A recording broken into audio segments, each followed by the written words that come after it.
Welcome back, everyone. This is Treks to Nowhere.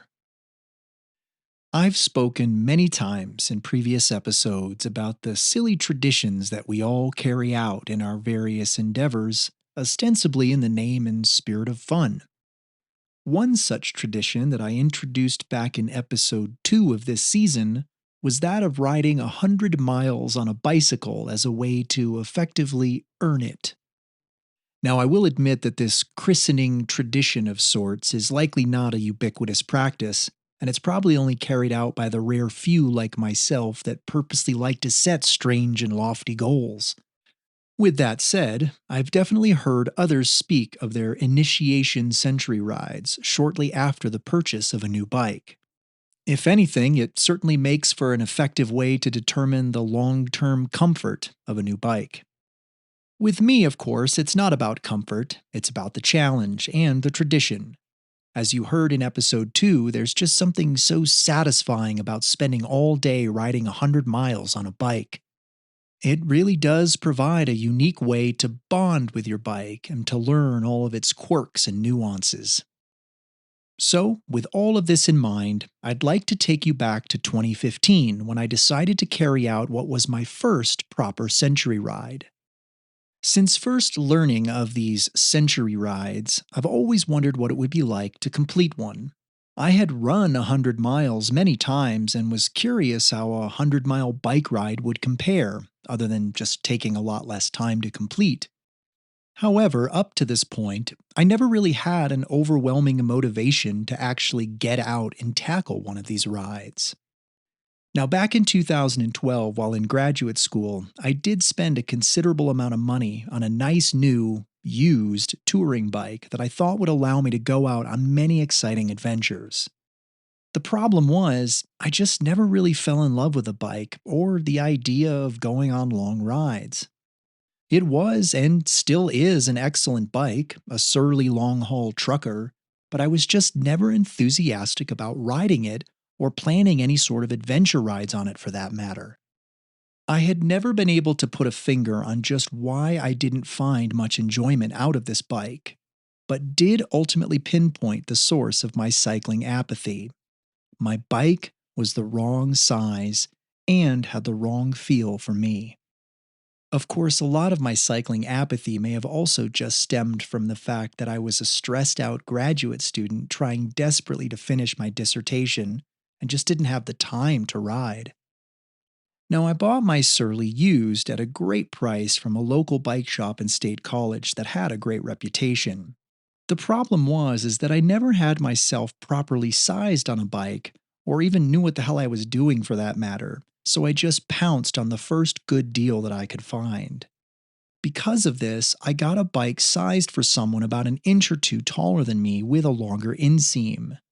A few years later, I ended up permanently donating this bike over to my partner, and it fits her remarkably better, and she loves riding it to this day.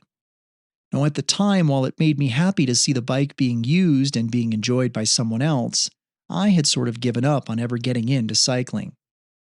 It would seem, though, that the cycling powers that be had other plans for me. Once I got settled up in New England in the summer of 2015 to start my new job on the Vermont-New Hampshire border, I spent some time with a friend who was in the process of leaving Dartmouth to start a new postdoc. On his way out, he was looking to offload a lot of his stuff, and he had a commuter bike that he was looking to part with for a very reasonable price. I figured it would probably be a good idea to have a bike so that I can ride to work on occasion, and while it was no Surly, it was a pretty decent bike for the price he was asking. So, on a rather impulsive whim, I took it off his hands, not really sure if I'd even end up riding it at all. And as far as the bike, well, it really wasn't anything special.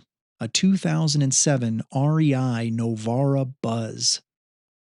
After just a few short trips on the bike, though, I realized rather quickly that riding on a bike that fits you properly really does make all the difference. So despite this bike being much cheaper than my Surly, I actually enjoyed riding it exponentially more. In the first month alone, I probably put several hundred miles on it, and quite simply, it was just fun to ride. And so we get to the real story. On a pleasant and sunny fall Saturday in rural New Hampshire, and on an incredible whim, I hopped on my bike just before lunch and didn't stop riding until I hit 100 miles, completing my first century ride, as the cyclists like to call it. Me, I'm content just saying I did a 100 miler, but I suppose that's the ultra runner in me. Riding 100 miles was sort of only partially planned.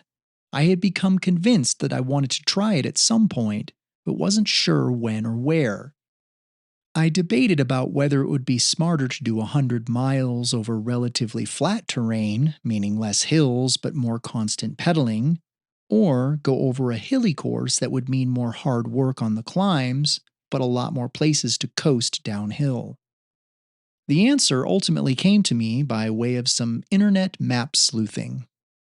When I brought up the Google map of the Upper Valley area near Hanover, New Hampshire, and turned on bicycling, I noticed a very distinct and rather long brown line extending from Lebanon, New Hampshire, all the way down to the small town of Boscawen, New Hampshire. After a little research, I discovered that this line is known as the Northern Rail Trail, and it extends for 57 miles along the old Boston, Maine Northern train line. With the weather starting to get cooler and the days shorter, I knew that if I was going to attempt a century ride, it had to be soon. So upon waking up on a random fall Saturday morning and sipping coffee on my couch, I figured, no time like the present. Keep in mind now that I wasn't really in any sort of peak fitness or shape at this time. In somewhat of a chaotic frenzy, I quickly loaded up my bike and a small pack with warm clothes, food, and a water bladder and strapped it to my car so that I could head over to Lebanon from my small apartment just over the border in Vermont. I also packed an extra tire tube, a repair kit, some tools, some chain lube, and a rag for the ride as well. The plan would be to start at mile 0 at the trailhead and do a 50-mile out and back. I did give myself an out, however, a fallback plan as it were, of doing 100K instead of 100 miles, what I informally dubbed a soft century. My plan was therefore to ride out 50 kilometers or 31 miles and assess the situation both from a time and a stamina perspective. If I was feeling okay and was still all right on time, I'd ride out the remaining 19 miles to the 50-mile point and then turn around for the long 50-mile journey back.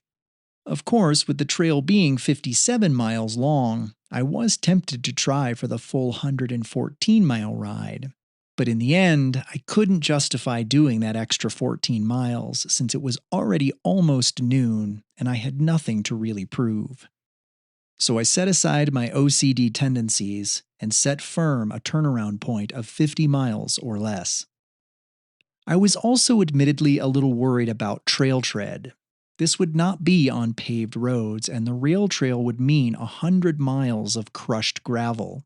And while my new bike was more than capable of handling such surfaces as it was a cross bike, it was not a mountain bike, and I had no idea how consistent the gravels would be.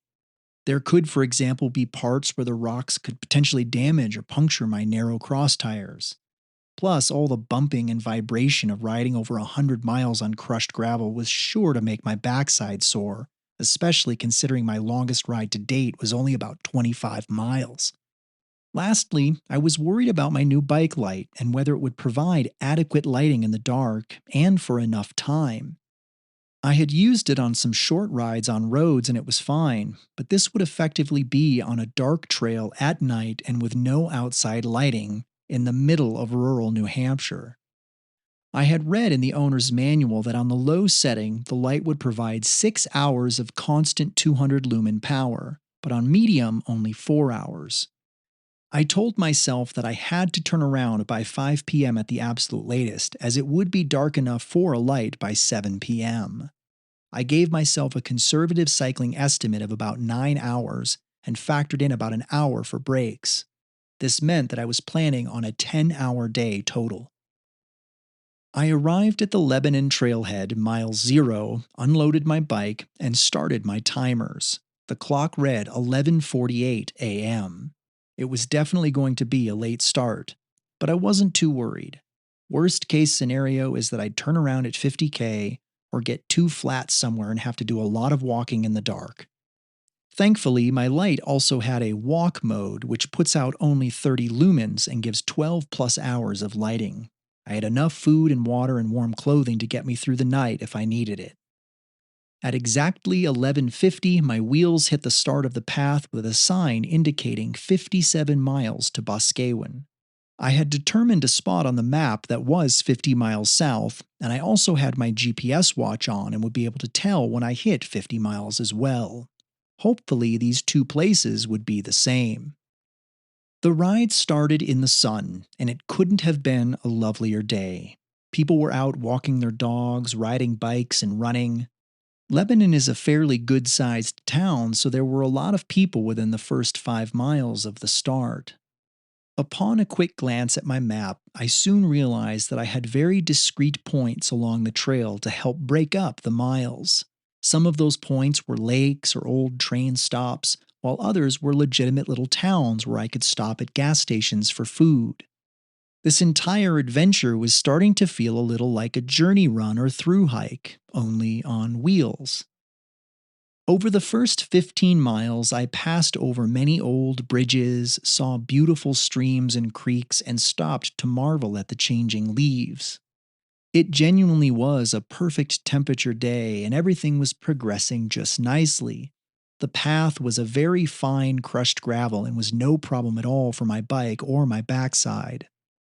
Moscoma Lake, near Enfield, New Hampshire, was simply stunning, and I couldn't help but stop for a good 10 minutes to just enjoy the scenery there.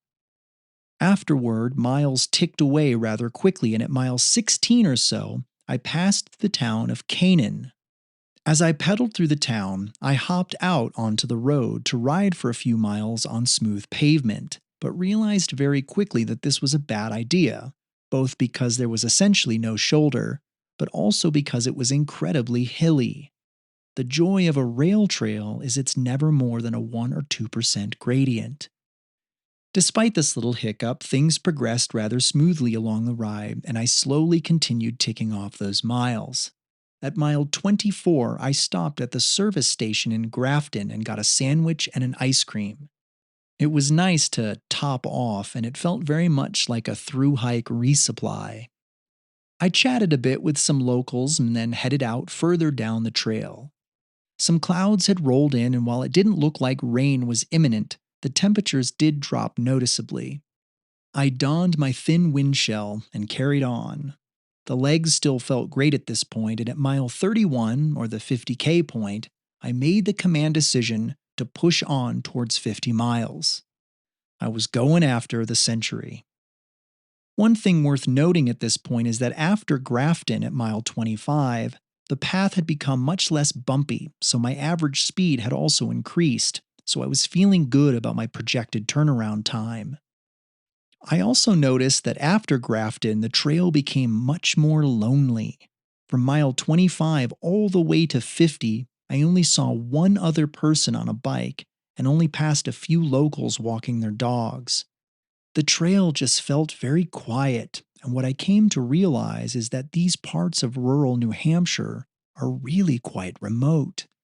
I never had cell phone signal for the entire ride except for a few minutes in Lebanon at the start and right at the very end at the turnaround near Boscawen. I watched as both the mile markers and hours continued to count up. I definitely began feeling some fatigue in my legs around mile 45, but easily pushed on to my turnaround at mile 50. When I finally hit the 50-mile turnaround point at an obvious yellow gate, I checked my GPS watch mileage and it said 49.7. Good enough for me. I sat down, unpacked, and settled in for a very nice 30-minute rest break. I gave my legs some extra time to loosen up while I scarfed down several hundred calories. Just a few minutes before 5 p.m., now fully rested, I got up, brushed myself off, and began the long 50-mile journey back to my car in Lebanon. I knew it was going to be a very late night, so I had no intention of rushing. Not long after leaving the turnaround, I started having some issues with my legs. Strange cramping and unhappiness from my quads had me going very slowly for several miles. I ended up taking an unplanned break at mile 58, and it really helped to loosen my legs up. I think perhaps I just started a bit too fast after my turnaround break. I headed out after this second break and my legs felt much better. At about 6:30 p.m., the sun set and I was still 35 miles from my car, so I knew it would be at least 2 or 3 hours in the dark. I made a new goal for myself of hitting the Grafton gas station again before it closed so that I could fuel up and get some hot coffee in me, as well as some ibuprofen. And so I hunkered down, hat and gloves now on, and went into steady state mode. I pedaled very evenly and consistently so that I could maintain a constant speed. The miles did begin to drag on a bit here, and at 7 p.m., I did finally have to turn on the bike light. I was nervous that it would severely hinder my speed and progress, but I was very happily proven wrong. The new light, which I had just purchased a few weeks prior, was absolutely fantastic. The 200 lumens were more than sufficient, and the beam width easily covered the trail, even in its darkest places. I was very easily able to maintain a constant 12-mile-per-hour speed without any fear of hitting something unexpected. At 7:50, I came into a clearing and realized I had made it back to Grafton at mile 75 and the service station. I had just 10 minutes to get what I needed before they closed, so the timing was perfect. I bought a travel pack of 2 ibuprofen at the store and drank a full coffee, and it made all the difference. In just a few minutes, my leg fatigue and soreness eased up, and I was ready to finish off the final leg of my ride. Being only 25 miles from the car now, my mind was slowly easing. I knew that pending some major disaster, I'd likely make it back to the car in just another couple of hours. And so I left the store in a rather good mood and just pedaled on. Miles continued to tick away very quickly now, and my only real concern at this point was the longevity of my light.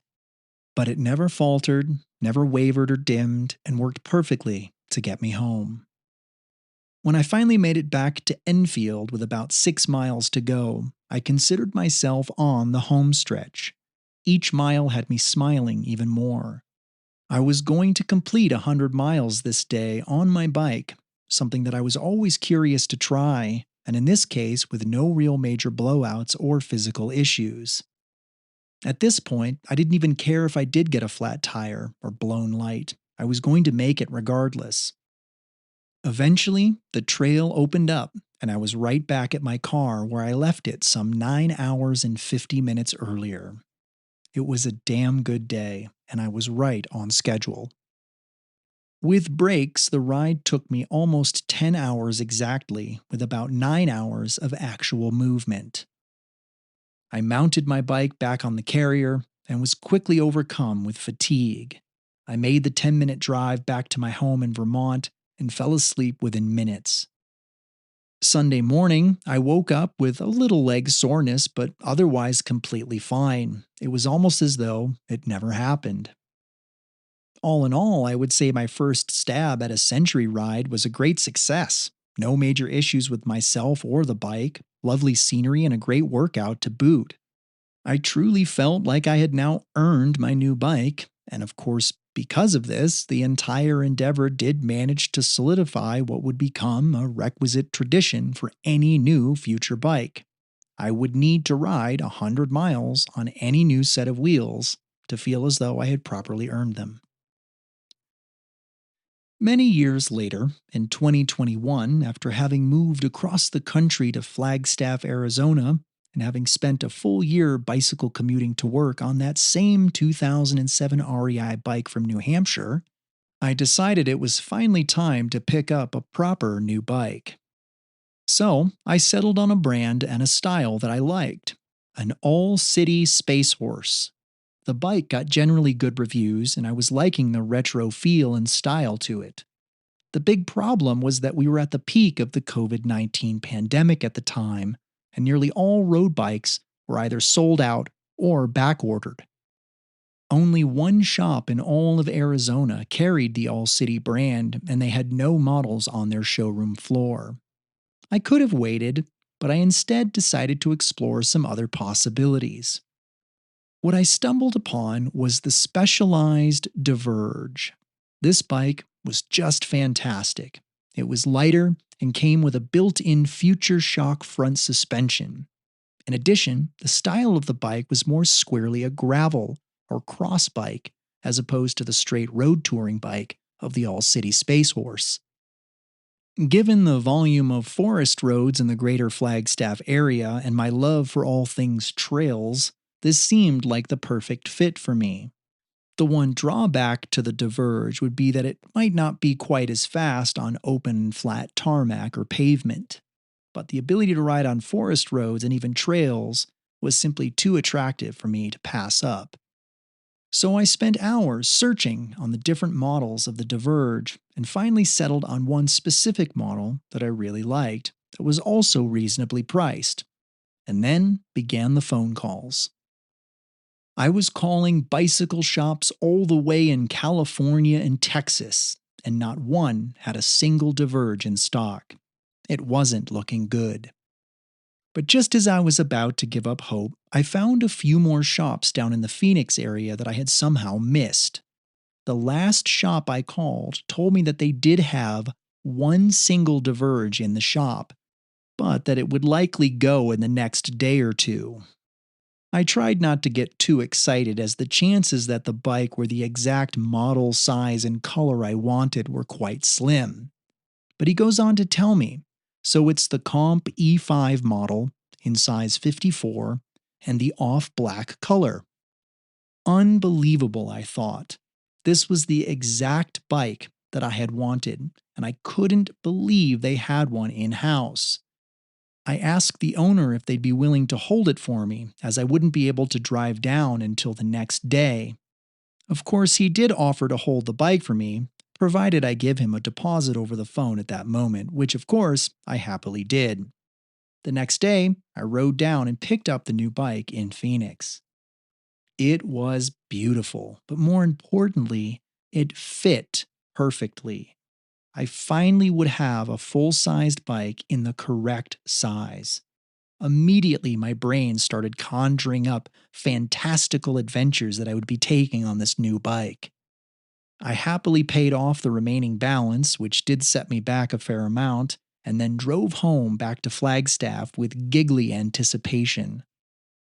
About a month later, after several hundred miles of commuting, I was overcome with the constant nagging feeling that I needed to properly earn my new bike. So, in the spirit of my New Hampshire Century ride, I decided that on the next Saturday on the calendar, I would set out from my house and ride 100 miles on my new bike.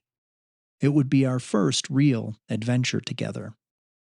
My route would be incredibly simple. I would drive a few miles down the road to a dirt parking area along a paved highway known as Lake Mary Road. From that parking area, it was almost exactly 50 miles to the end of the highway where it splits off onto another road. At this junction, there is also a conveniently placed gas station and small store.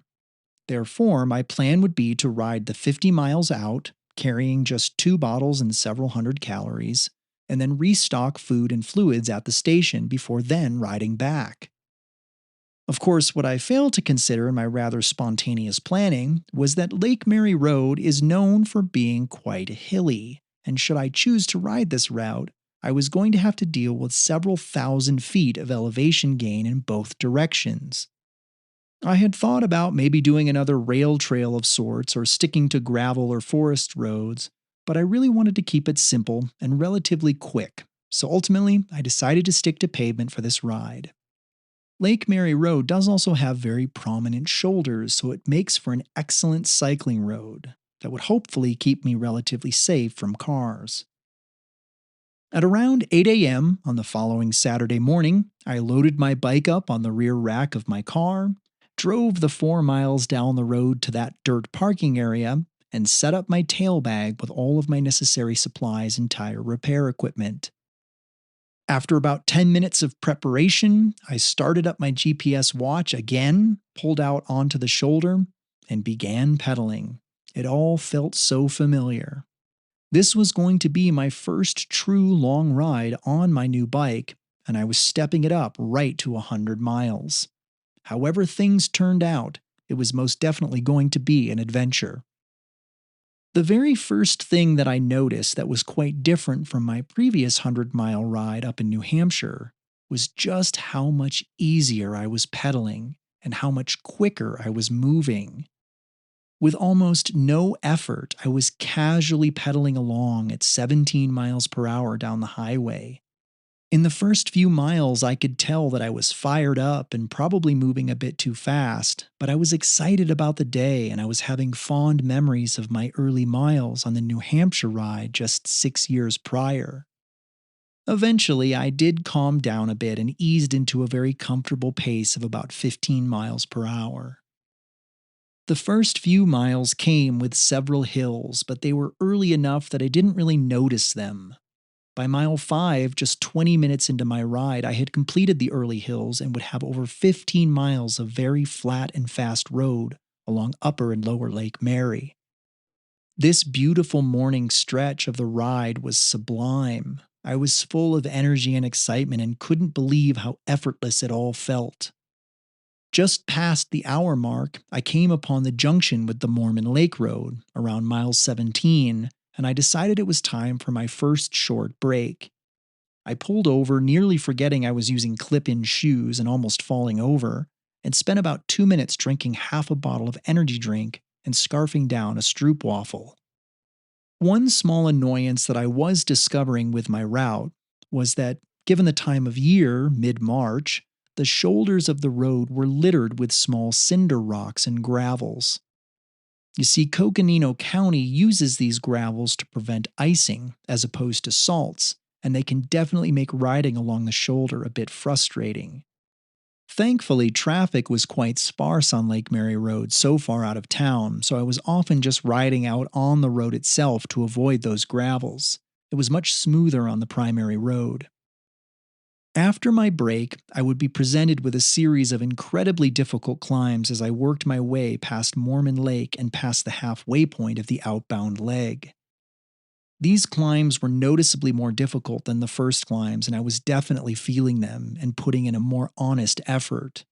Thankfully, though, my new bike had adequate climbing gears, and so it was just a matter of slow and steady.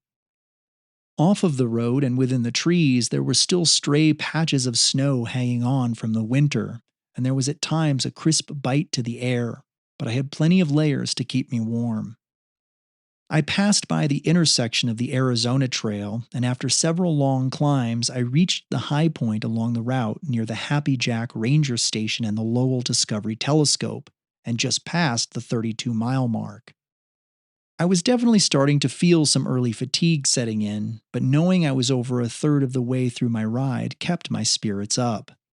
I remembered where I was on the New Hampshire ride when I made the decision to push on to 50 miles before turning around, and this time I felt considerably better. Again, it's amazing the difference a high-quality bike makes.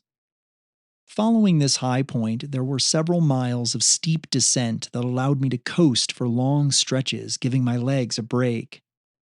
All I could think of was how brutal these miles would be on the way back. At the bottom of the long descent, I found myself over 40 miles into the ride, and I knew I had less than an hour to my turnaround. I took another short break, finished most of my fluids, and ate an energy bar. I would have plenty of fuel to ride the final stretch. The last 10 miles were simply lovely. They were mostly flat with a few rollers, but much more wooded. It felt like I was so far out from town at this point, and that I was finally on a proper adventure. I happily gobbled these miles up and found myself smiling for nearly the entire segment to the turnaround. I passed by a campground about a mile from the end and was ready for a more substantial break. I hit the end of the road at the T-junction with Highway 87, but had forgotten that the gas station was actually about a mile down the road and not right at the intersection. Well, it looks like it's going to be a little over 100 miles on this ride. I suppose in a way it was all fitting considering my first century ride actually came up about a half-mile short. I quickly shuffled down to the gas station and set up at a picnic table that they had outside. It had taken me just short of 4 hours to reach the halfway point, so I gave myself 30 minutes to rest for my full break. I bought 3 full drinks, an ice cream sandwich, and several snacks in the store. I put down an entire bottle on the spot along with the ice cream and then prepped my snacks and 2 additional bottles for the ride back. After about 20 minutes, I was already getting anxious and I didn't want to be riding in the dark at the tail end of the day, so I decided to just get moving. I was going to have a long 51 miles back to the car. The first 10 miles of the return ride were again pleasant, but I could tell that I was in a bit of a mental low state. Despite moving well and feeling strong, I couldn't shake the fact that I was still so far from home, over 40 miles. Because of this, those first 10 dragged on. After those 10 miles, I then hit the base of the steep and protracted climb, the one that had been oh so fun to come down earlier. As expected, it was tough. Without question, the hardest climb of the day. It took me a really long time to cover the 5 miles of this climb, and it was the first time I had succumbed to using my highest granny gear. Considering that I was at the 100K or 62-mile point and only just experiencing rubbery legs was pretty remarkable. I also knew that once on top of the climb, I'd have a much more forgiving ride up through Mormon Lake. From miles 60 through 75, I literally and mentally downshifted.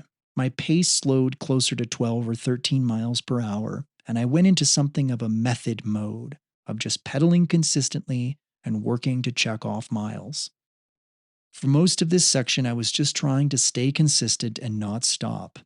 I knew that I'd feel much better once I was past mile 75 and on the final quarter of the ride. After an hour of head-down riding, I made it back to the southern edge of Mormon Lake, and I finally began to feel like I was in reach of home. I had a new level of excitement and motivation as I had just 25 miles remaining.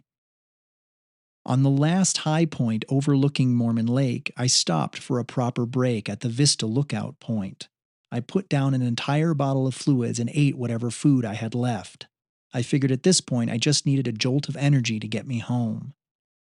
After about 5 minutes of rest, I pushed on and cruised down the last of the descents and onto the flatter stretch along the lakes. I was excited to allow my legs to truly rest for a bit with some easy riding.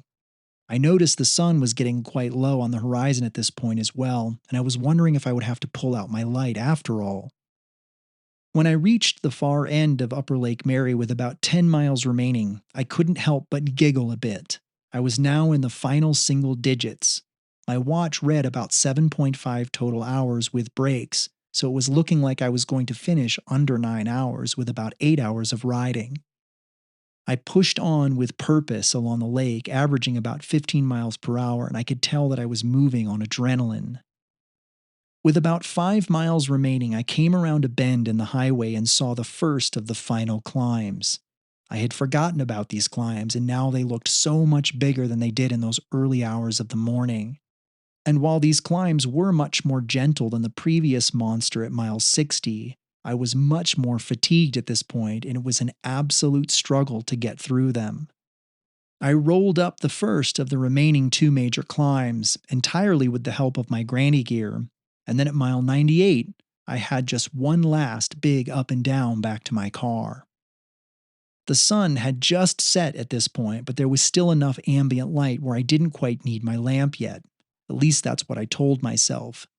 In some ways, I just didn't want to admit to myself that I needed it, so stubbornly I decided to just finish out my ride in the fading light.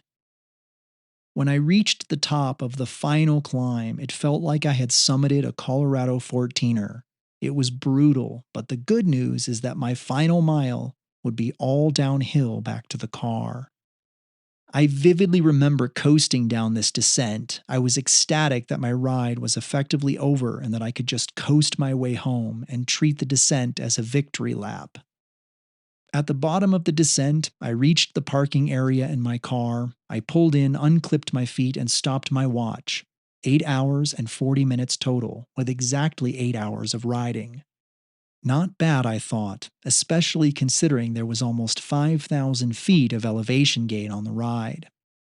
A few minutes later, I was back home enjoying a cold drink and a well deserved rest on the couch. Now, while these 2 century rides were thousands of miles and many years apart, somehow they were connected in spirit for me as they both marked the celebration of a new bike and the intimate act of earning those bikes. It would be just a few months later, after my ride on my specialized Diverge down Lake Mary Road, that I'd tackle my 3rd century ride with 100 loops around a 1 mile route from my house on my new foldable Brompton, as discussed in episode 2. Here today, I think back to all of these century rides quite fondly, as they all represented a true connection and bond between myself and machine. A way to explore my world in a day, covering vast distances under my own power. And while all 3 of these century rides were carried out as a way to celebrate new bike purchases, I have now come to embrace the Century Challenge as simply a way to connect with the world on my own terms. As such, there have been several new century rides since these 3, and there will be many more. And so concludes the tale of 2 centuries. Thank you for following along. Coming up next on the podcast, we will finally be digging into my experience and intimate history with the Barkley Marathon's foot race. This story will be covered over 3 consecutive episodes, and I look forward to sharing that story with all of you. There are many details that I've never shared with anyone that we'll explore in those 3 episodes. And with that little teaser, I will now sign off until next time. Take care, everyone, and be safe out there.